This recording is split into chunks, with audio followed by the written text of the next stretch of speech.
Urban cooling programme को implement करने के लिए तमिलनाडु ने अभी रिसेंटली एमओयू साइन किया है यूएनईपी के साथ। यूएनईपी का फुल फॉर्म है यूनाइटेड नेशन एनवायरनमेंट प्रोग्राम। इसका मेन ऑब्जेक्टिव है क्लाइमेट चेंज जैसे प्रॉब्लम्स की ओर फोकस करना under the Tamil Nadu state action plan. इसमें Tamil Nadu government south south cooperation को शो करेगी एंड दूसरे स्टेट्स को ट्रेनिंग एंड अवेयरनेस प्रोवाइड करेगी। G20 फॉरेन मिनिस्टर्स मीटिंग जो कि न्यू दिल्ली में हुई, इसमें यूक्रेन और रशिया के इश्यूज को डिस्कस किया गया। इस मीटिंग की खास बात ये थी कि पहली बार G20 फॉरेन मिनिस्टर्स की मीटिंग में काउंटर नारकोटिक्स जैसे टॉपिक को डिस्कस किया गया। काउंटर नारकोटिक्स का मतलब होता है ऐसे स्टेप्स लेना जिससे जितने भी इल्लीगल नारकोटिक ड्रग्स हैं उनके यूज़ एंड डिस्ट्रीब्यूशन पे रोक लगाई जा सके। ये मीटिंग भारत में हुए G20 प्रेसिडेंसी की अब तक की सबसे बड़ी फॉरेन मिनिस्टर्स की मीटिंग थी। इंडिया की प्रेसिडेंट द्रौपदी मुर्मू ने भोपाल में 7th इंटरनेशनल धर्मा धम्मा कॉन्फ्रेंस का इनॉग्रेशन किया। इस कॉन्फ्रेंस को ऑर्गेनाइज किसने किया था? द इंडियन फाउंडेशन ने Sanchi university of Buddhist Indic studies के साथ कोलैबोरेट करके इस कॉन्फ्रेंस को ऑर्गेनाइज किया। इस कॉन्फ्रेंस का थीम था eastern humanism for the new era. World wild life day हम हर साल 3 मार्च को सेलिब्रेट करते हैं। 2013 में यूनाइटेड नेशन जनरल असेंबली ने ये डिसीजन लिया था कि हर साल 3 मार्च को world wild life day celebrate किया जाएगा। सबसे पहले थाईलैंड ने ये प्रपोज़ल दिया था कि लोगों में जानवरों के प्रति अवेयरनेस क्रिएट करने के लिए हमें ये डे सेलिब्रेट करना चाहिए। वर्ल्ड वाइल्ड लाइफ डे 2023 का थीम था partnerships for wild life conservation.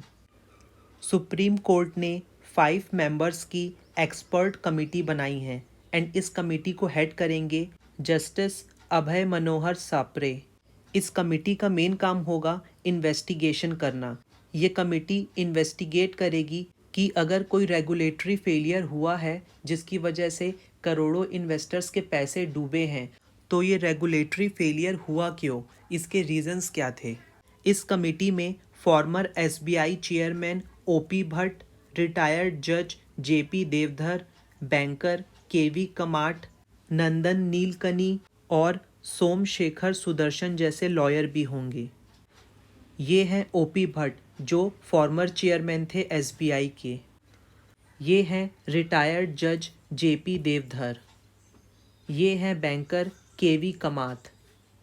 वो वैन थोंग, इन्हें वियतनाम का नया प्रेसिडेंट चुना गया है।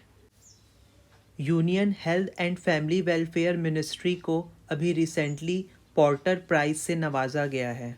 कोविड-19 के समय गवर्नमेंट ने जो स्ट्रेटजी अपनाई थी जिससे लाखों लोगों की जान बची एंड आशा वर्कर्स ने जो पीपीई किट्स प्रोवाइड किए, इन सभी को ध्यान में रखते हुए union health and family welfare ministry को पोर्टर प्राइज दिया गया।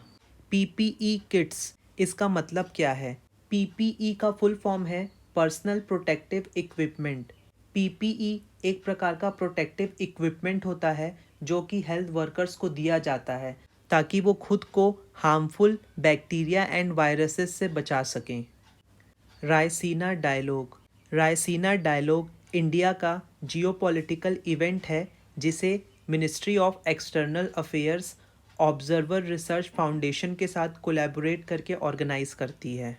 इसका नाम रायसीना हिल्स के नाम पे पड़ा, जहाँ पे आपको गवर्नमेंट ऑफ इंडिया के इम्पॉर्टेंट बिल्डिंग्स देखने को मिलेंगे जैसे Rashtrapati Bhavan, secretariat, prime minister office etcetera.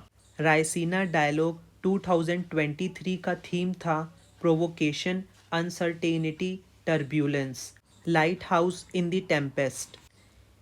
India में chief election commissioner and election commissioner दोनों की ही अपॉइंटमेंट प्रेसिडेंट द्वारा की जाती है।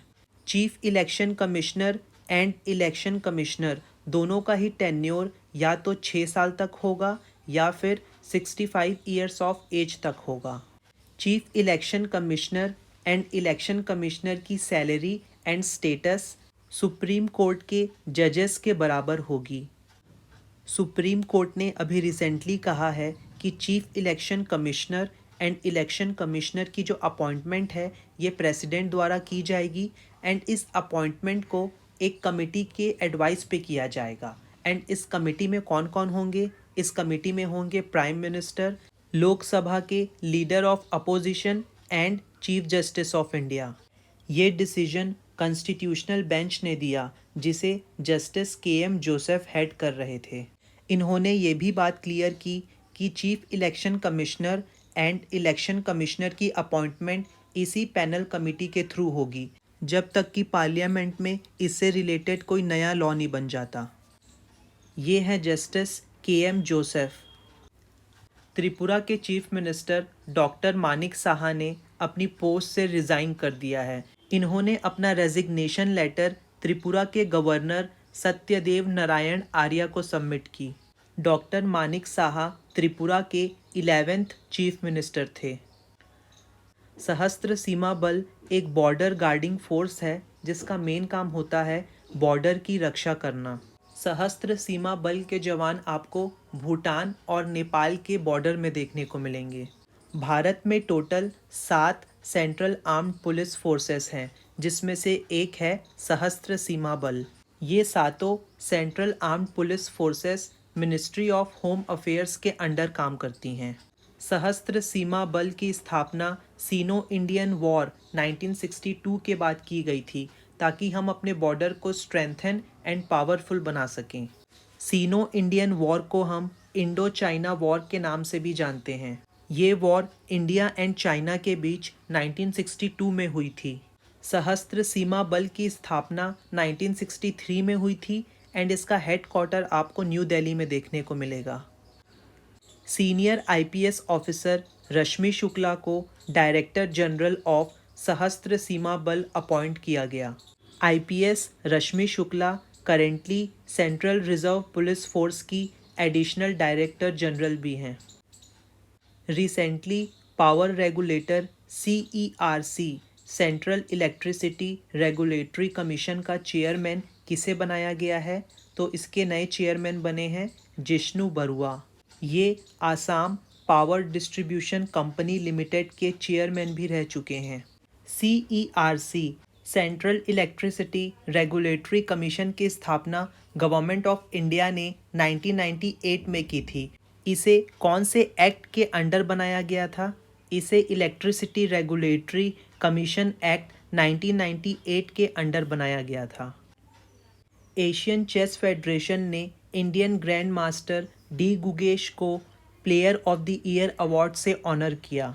डी गुगेश ने 44th चेस ओलंपियाड जो कि महाबलीपुरम में हुआ था उसमें इन्होंने रिकॉर्ड ब्रेकिंग स्कोर किया था। उनकी इस अचीवमेंट को देखते हुए उन्हें ये अवार्ड दिया गया। इंडिया एंड ऑस्ट्रेलिया ने फ्रेमवर्क मैकेनिज्म पे साइन किया है जिसके अंडर दोनों कंट्रीज़ के स्टूडेंट्स एंड प्रोफेशनल्स के क्वालिफ़िकेशंस को म्यूचुअली रिकॉग्नाइज़ किया जाएगा।